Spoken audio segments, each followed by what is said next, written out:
मैले हिजो तिमीहरूलाई पढेर आउनु भनेको थिएँ। अब म सोध्छु, ल तँ उठ त।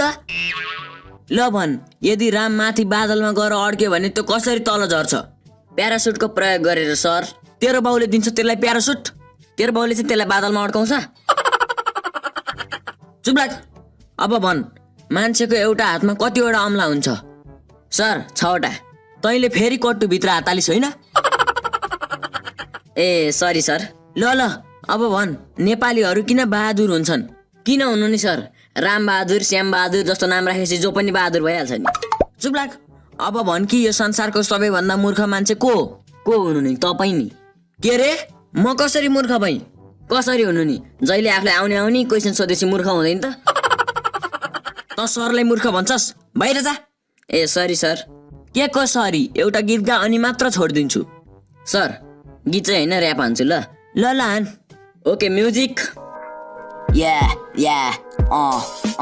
ओइ बुढो सुन, ओइ माछा सुन, तैँले हामी विद्यार्थीलाई अति धेरै कुटिस। हामीले क्वेसन सोद्धाखेरि केही नभनी उठिस।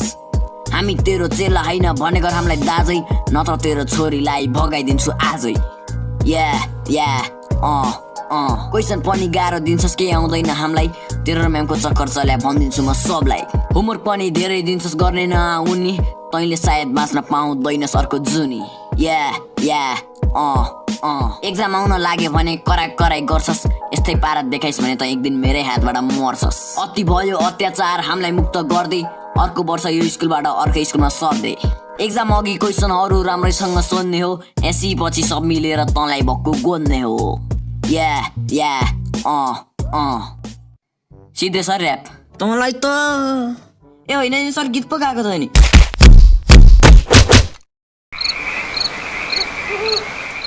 होइन यो प्रिन्सिपल सरलाई आज के भन्छ? बोल्दैन नि त। मदेखि रिसाए कि के हो? सर के भयो? हामीलाई मिटिङमा त बोलाउनु भयो, तर तपाईँ केही बोल्नुहुन्न त। म हेरिरहेको छु कि तपाईँको छोरो तपाईँको अगाडि नहल्लिकन कति बेरसम्म बस्न सक्छ। हुन त चाकचिला रहेछ सर, तर केही छैन, यत्तिकै बस्छु। किन र सर? यसले केही नराम्रो काम गर्यो के हो? के गरेन चाहिँ भन्नु न। अस्ति म क्लासको बिचमा टोइलेट जाँदा मेरो मोबाइल क्लासमै छुटेछ। तपाईँको छोराले मेरो मोबाइलबाट प्रिया म्यामलाई आई लभ यु लेखेर पठाइदिएछ। त्यसपछि त प्रिया म्यामको छेउमा नि जान सकेको छैन म। सर अनि तपाईँ पढाउँदाखेरि जहिले प्रियाको एक्जाम्पल दिनुहुन्छ अनि प्रिया म्यामलाई मन पराउनुहुन्छ होला भन्ठाने नि त। प्रिया मेरो छोरीको पनि नाम हो। ए त्यसो भए त मैले पो मेसेज हान्नु पर्ने रहेछ है। अब 1-2टा गल्ती गरिहालेछ सर, माफ गरिदिनु न यसलाई है। 1-2टा गल्ती गराए भए ल ठिकै छ नि त भनेर माफ गरिदिन्थेँ। 100-200 वटा गरेछ, कसरी माफ गरिदिनु? त्यस्तो गरेर सर? त्यस्तो होइन, कस्तो गरिसक्यो। अस्ति टोइलेटको भित्तामा गएर लेख्दैछ तपाईँको हातमा आरबी सरको मुख छ। त्यसपछि त सब बच्चाहरूले मैले त आरबी सरको मुखबाट मुतेको भनेर हल्ला फैलाए। त्यो दिन मेरो कम्ता बेइज्जत भएको थियो। बल्ल जिब्रोले चाटेर मेट्यायो मैले। फेरि लेख्ने नि कस्तो नुनिलो इङ्कले लेखेछ भने नि जिब्रै पोलो। मुतमा एसिड हुन्छ नि त सर। के रे? सर अनि तपाईँलाई यसले नै लेखायो भन्ने चाहिँ कसरी थाहा भयो नि? म पाइला हेरेर भन्न सक्छु कि त्यो बाघ हो कि बिरालो। सर स्कुल खुले 30 दिन पनि भएको छैन, तपाईँ यसले 200 वटा गल्ती गरेर भन्नुहुन्छ त? होइन, तपाईँ दिनको एकचोटि मात्र मुत्नुहुन्छ कि के हो? त्यो त होइन। आफ्नो छोरालाई सम्झाइहाल्नु, नत्र भविष्यमा दुःख पाउनु होला नि। अहिले चाहिँ कहाँ सुख पाइछु र सर? अस्ति गुड फ्राइडे भनेर मैले यसलाई एउटा गीत गाएर सुना भने के गाए थाहा छ? अब म क्लासमा भएको भए त थाहा हुन्थ्यो नि। ओइ गीत सुना। होइन सर होइन। सुना, तेरो बुवालाई नि थाहा होस् न त कतिको ठुलो गाएको होस् भनेर। सरको बाउ बोका, सरकी आमा बाख्री, सरकी बुढी ठ्याक्कै कुचिएको गागरी। सुन्नुभयो तपाईँको छोरोको गीत? क्लासमा आउँदा कहिले होमवर्क गरे आउँदैन। केही क्वेसन सोध्यो भने नि एन्सर नि दिँदैन। सर क्लासमा यो अलि डराउँछ होला, अब सोध्नु न, दिइहाल्छ नि एन्सर। ल भन्, कहिले काहीँ पिसाब पहेँलो किन आउँछ? बेसार पानी खाएर। कुन जनावर आवाज निकाल्दैन? मरेको जनावर। What is power? लास्टको मात्र आउँछ सर। ल भन्। It's called power. Prithvinarayan Shah को हुन्? बाउको छोरा। नेपालबाट राजतन्त्र कहिले हट्यो? जुन दिन गणतन्त्र आयो। फुटबलको आविष्कार कसरी भयो? राजेश दाइले डल्लो हगेपछि। वाट इज न्युटन सेकेन्ड ल? The law discovered by Newton which comes after first law and before third law is called Newton's second law. आहा, मेरो छोरो कति जान्नी छ, फटरट अङ्ग्रेजीमा भनिदिइहाल्यो नि। तपाईँले कति कक्षासम्म पढ्नु होइछ? कहाँ पढ्न पाउनु र सर? सानो हुँदा बस्तु भाउले घाँस काट्ने र भकाएर सोर्ने गर्दै गइहाल्यो जिन्दगी। पढ्न पाएको भए त यसले भने एन्सर बुझिहाल्थे नि। बुझ्ने मात्र होइन, तपाईँले यसलाई झापड पनि हान्नुहुन्थ्यो। मतलब? केही होइन। अब भन्नु कि यसले घरमा कतिको पढ्छ? पढ्न त धेरै पढ्छ सर। मैले एउटा मोबाइल किनेर ल्याइदिन्छु, जहिले त्यसैमा पढिरहन्छ। खाली अम्लाले सारिरहन्छ अनि त्यो मकै भुटे जस्तो आवाज पनि आउँछ पुटिङ पुटिङ गर्दै। आफूले हेर्न खोज्यो भने सबै अङ्ग्रेजीमा लेखा हुन्छ, केही बुझ्दिनँ, के गर्नु? अरे यसले फेसबुक हेरे, फेसबुक। यो पनि अनेक बुक हेर्छ है सर। जे होस् धेरै प्रगति गर्छ जिन्दगीमा। कसरी सम्झाउ के म तपाईँलाई? सम्झाउनु पर्दैन सर, मैले बुझिसकेँ। बरु यसले अरू के गल्ती गर चाहिँ भन्नु न। यो स्कुल आउने भनेकै गल्ती गर्न हो। कहिले अगाडि बेन्चमा बस्ने केटीको सर्टमा केरिदिन्छ, कहिले पढाइरहेको बेला मलाई कागजको डल्लो पारेर हान्छ। अनि यसको ह्यान्डराइटिङ यस्तो खतम छ नि, चाइनिज बुक र यसको कपीमा फरक छुट्याउनै गाह्रो हुन्छ। यो कहिले होमवर्क गरेर आउँदैन। होमवर्क डे सब्जेक्ट सुरु हुनुभन्दा 1 पिरियड अगाडिको सब्जेक्टमा साथीको कपी माग्छ अनि लास्ट बेन्चको कुनामा बसेर लुकी होमवर्क गर्छ। हे तर सर तपाईँलाई कसरी थाहा भयो? यसको क्लासको टपर अनि मेरो बेस्ट स्टुडेन्ट अशोक भट्टले भने। कसोके साला आरबी मास्टरको फाल्तु कुकुर, तँलाई त म भोलि क्लासमा हेर्छु। तेरो नाकको चुच्चो भत्काउन सकिनँ भने मेरो नाम पनि विवेक होइन। हेर्नु, मलाई त लाग्छ कि यसको मूत्र थैली नै छैन। किन र सर? पिरियडै पछि टोइलेट जानुपर्छ यसलाई।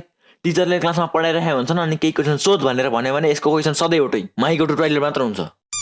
अनि यो ब्रेक टाइमभरि बास्केटबल र फुटबल खेलेर बस्छ अनि ब्रेक सकेपछि चाहिँ खाजा खान जान्छ। हरेक क्लासमा 10-15 मिनट ढिला त हुन्छ नै हुन्छ। घर त पुग्न दिएन, तँलाई मैले जाने छ। यो जहिले झ्यालपट्टिको साइडमा बस्छ अनि बाहिर रोडमा हिँड्ने केटीहरूलाई जिस्काउँछ। सर अनि झ्यालमा पर्दा राखिदिनु पर्छ नि त। राख्दै हो, तर हिजो भर्खर राखे नयाँ पर्दालाई नि सिँगानो जुत्ता पुछेर भोलिपल्ट हेर्न नहुने पार्छन् अनि के गर्नु त? चकचक त यति गर्छ नि, खालि मलाई झुक्याएर मात्र बस्छ। हिजो मलाई के भन्दैछ थाहा छ? थाहा छैन। प्रिन्सिपल सरले अर्जेन्ट मिटिङमा बोलाउनु भएको छ अरे। मलाई यसको चाल पहिल्यैदेखि थाहा थियो, त्यही भएर मैले नि भनिदिएँ, म प्रिन्सिपलको फाल्तु कुकुर होइन, प्रिन्सिपल चाहिँ मेरो फाल्तु कुकुर हो। अरे सर, हिजो तपाईँलाई प्रिन्सिपल सरले साँच्चै बोलाउनु भएको थियो। फेरि मलाई झुकेर छ, हेर्नु न। अरे सर, झुक्याएको होइन क्या, साँच्ची भने हो। मतलब हिजो साँच्ची बोलाउनु भएको थियो? हो भने सर, तपाईँले मलाई जे भन्नुभएको थियो मैले नि प्रिन्सिपल सरलाई त्यही भनिदिइहालेँ। अनि प्रिन्सिपल सरले त नयाँ सरको लागि भ्याकेन्सी अनाउन्समेन्ट तयार गरिहाल्नु पर्ने उत्तिखेरै। त्यही भएर त म सोचिरहेको छु कि प्रिन्सिपल आज किन रिसाइरहेको छ मदेखि भनेर। जागिर गयो जस्तो छ। मैले हिजो तिमीहरूलाई पाठ 10 को होमवर्क गरेर अनि पढेर पनि आओ भने थिएँ। ल अशोक, तिम्रो होमवर्क देखाउ त। सर, मैले त पाठ 10 मात्र होइन, पाठ 12 सम्म गरेर ल्याएको छ अनि पुरै बुक पनि पढेर आइछु नि।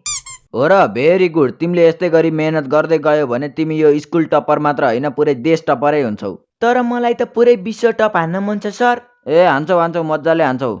साला अल्बर्ट आइन्स्टाइनको मिथ। ओइ विवेक, तेरो होमवर्क देखा। सर, हिजो तपाईँले होमवर्क दिने बेला म टोइलेट गएको थिएँ क्या।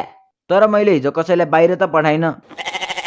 हेर्नु न सर, कपी नै घरमा बिर्सिछु भने। खाना र हग्न त बिर्सिँदैनस् नि। त्यो त नेचुरल प्रोसेस हो नि त सर। मलाई अरू कुरा थाहा छैन, अब त्यहीँ उठेर बस। किन बसिस्? तपाईँले नै भने होइन, उठेर बस। उठिराख। ल, अरू सबैले होमवर्क गरेकै हौ ल भन्ठाना छु। अब अर्को पाठ पढौँ है त। सर, यो त भेदभाव भइहाल्यो नि। के का भेदभाव? ल, कसले होमवर्क गरे छैन हात उठाउ त। सर, मान्नुहोस् कि कसैले मेरो पेन चोर्यो। अब तपाईँले क्लासमा आएर कसले यसको पेन चोर्या छ हात उठा भनेर पेन चोर पत्ता लाग्छ। भर्ता बोल्ने होइन, चुप लाएर उठिराख। साला तालु बुढो। के भनिस्? केही होइन सर, पढाउनु। ल, आज हामी पढ्छौँ कविताको बारेमा। त्यो कसैले नचिन्ने केटीको बारेमा चाहिँ किन पढ्नु? कविता भने पोएमका पोएम। ल पढाउनु। ल अशोक, एउटा कविता वाचन गर त। मेरो कविताको शीर्षक छ पानी। पानीले हाम्रो प्यास मेटाउँछ। वाह वाह वाह वाह। पानीले हाम्रो प्यास मेटाउँछ, बलेको आगो पनि पानीले नै निभाउँछ। वाह, अति सुन्दर। थुक्क, यसको भन्दा राम्रो कविता त मै भनिदिन्छु।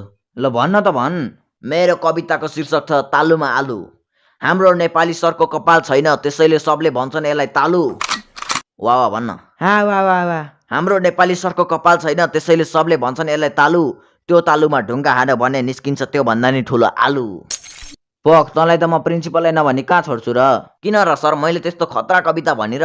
अरे हो, आफूलाई लक्ष्मी प्रसाद सम्झिने लोहादे प्रसाद। राइमिङ मात्र मिलाएर कोही कवि बन्दैन, बुझिस्? बुझी। भोलि तिमीहरूको प्र्याक्टिकल मार्क्स दिइन्छ। सबजना स्कुलमा प्रेजेन्ट हुने नि। 1 जना बराबर 25 मार्क्स आउँछ है। सर, त्यसो भए म मेरो टोलका 3 जना थप केटाहरू ल्याउँछु। म शुद्ध 4 जना भइहाल्छ। मलाई त 100 मार्क्स आउँछ होला नि, होइन? नाम भने विवेक, तर यसको विवेक कुन दुलोमा छ थाहा छैन।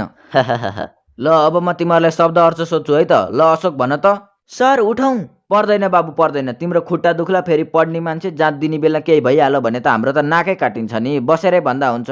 हस् सर, हस्। ल, म शब्द भन्छु, तिमी अर्थ भन है। नित्यकर्म, दिनदिनै गरिने काम, अविस्मरणीय, बिर्सन नमिल्ने, संकीर्णता, साँघुरो विचार।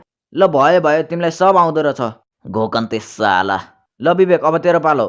सर, क्लासमा अरू विद्यार्थी नि छन् त, मलाई मात्र किन सोधे? मेरो इच्छा। त्यसो भए म पनि एन्सर दिन्न, मेरो इच्छा। चुप लाग। ल, तँलाई म वाक्य बनाउ सोध्छु है त। बहिष्कारको वाक्य बना त। ल, मलाई बहिष्कार शब्द धेरै मनपर्छ। अर्थ खोल्ने गरी बना न। मलाई बहिष्कारको अर्थ खोल्ने वाक्य धेरै मनपर्छ। केही अर्थ लाग्ने गरी चाहिँ बना भने क्या? बहिष्कारको अर्थ लाग्ने वाक्य बनाउन धेरै सजिलो छ। सजिलो भयो बना न त। तपाईँ कस्तो आलु जस्तो मास्टर भने 3टा वाक्य त बनाइसकि त। अब के वाक्य नै वाक्यले निबन्ध नै लेखाउने विचार छ कि के हो? चुप्लक फटा। अनि आज क्लासमा एउटी केटी पनि देख्दिन त। ऐना ल्याइदिउँ त? सर सबै केटीहरू डान्स प्र्याक्टिस गर्न गइछन्। त्यही भएर त यो केटीहरूको ठाउँमा बसेर छ त। अनि ऊ त्यो चाहिँ किन घोप्ट्या नि? सर त्यसको पेट दुखी छ अरे क्या? बमिट त आएको छैन नि। अरे सर ब्याउनी लक्षण हो र बमिट आउनलाई। सर तपाईँ यसलाई सोध्दै हुनुहुन्थ्यो त? ए हो है, धन्यवाद बाबु सम्झाएकोमा। पोख्न तँलाई त मैले जानेछ। ल विवेक भन् त, राम्रोको पर्यायवाची शब्द के हो? राम्रोको पर्यायवाची आची होइन पर्यायवाची। त्यही क्या, राम्रोको पर्यायवाची नराम्रो। थुक्क तेरो बुद्धि। यस्तै पारा हो भने तैँले यो परीक्षा पास गर्नै सक्दैनस्। किन नसक्नु नि? चिट्नै चिटको कागज कट्टुभित्र कोचेर लगेपछि लोकसेवा त पास गरिदिन्छु म। त्यही भएर त म सोध्छु नि, एक्जामको बेला चाहिँ तेरो प्यान्ट किन फुल्छ भनेर। द्याट्स माई ट्यालेन्ट नि त सर। चुप्लाक गदा, अशोकबाट केही सिक क्या? अहिलेसम्म फर्स्टबाट सेकेन्ड हुन जाने होइन यसले। यो मिसको छोरो हो नि त सर। मिसको छोरो भए चाहिँ फर्स्ट हुन पाइँदैन? पाइन्छ सर। एक्जामको अघिल्लो दिन यसकै घरमा क्वेसन आइपुगिहाल्छ अनि फर्स्ट नहुने त कुरै आउँदैन नि। हे सर यसको फाल्तु कुरा छोडिदिनु। बरु आज चाहिँ अलि धेरै होमवर्क दिनु है। हिजोको त 1 घन्टामै सिद्धिहाल्यो, धेरै गर्नै पाइनँ भने। हुन्छ बाबु हुन्छ। सर मलाई चाहिँ होमवर्क नदिनु है। स्कुलै आउन छोड्दैन, होमवर्क त पाउँदैनस् नि। बाउले मार्छन् अनि के गर्नु त? तँलाई त मैले रेस्ट टिकट गर्न मिल्ने भए अहिले गरिदिइहाल्थेँ। सक्दैनस् तालु बुढो, सक्दैनस्। तँलाई यो स्कुलमा जागिर दिलाउने त मै हो। सर जस्तो मान्छेलाई त भन्छस्? जस्तो आउँछ त्यस्तै फर्काउने बानी छ नि त मेरो। पक, आज म तेरै घरमा गएर तेरो बाउले तेरो बानीको बारेमा भनिदिन्छु। मसँग नि तँ अस्ति चोकमा बसेर चुरोट तान्दै गएर फोटो छ। तेरो बुढीलाई पठाइदिउँ कि के हो? ए बाबु त्यस्तो नगर न, तिमी त यो स्कुलको राम्रो विद्यार्थी हो नि। हे सर यो कुरा चाहिँ पछि गर्नु है, मलाई चाहिँ होमवर्क दिइहाल्नु न। साला पढन्तेको बान पहिला तँलाई ठिक पार्छु, पोख्न। ए होइन होइन होइन। ल अया आथा। साँच्चै मैले त चुरोटै तान्ने गरे होइन त।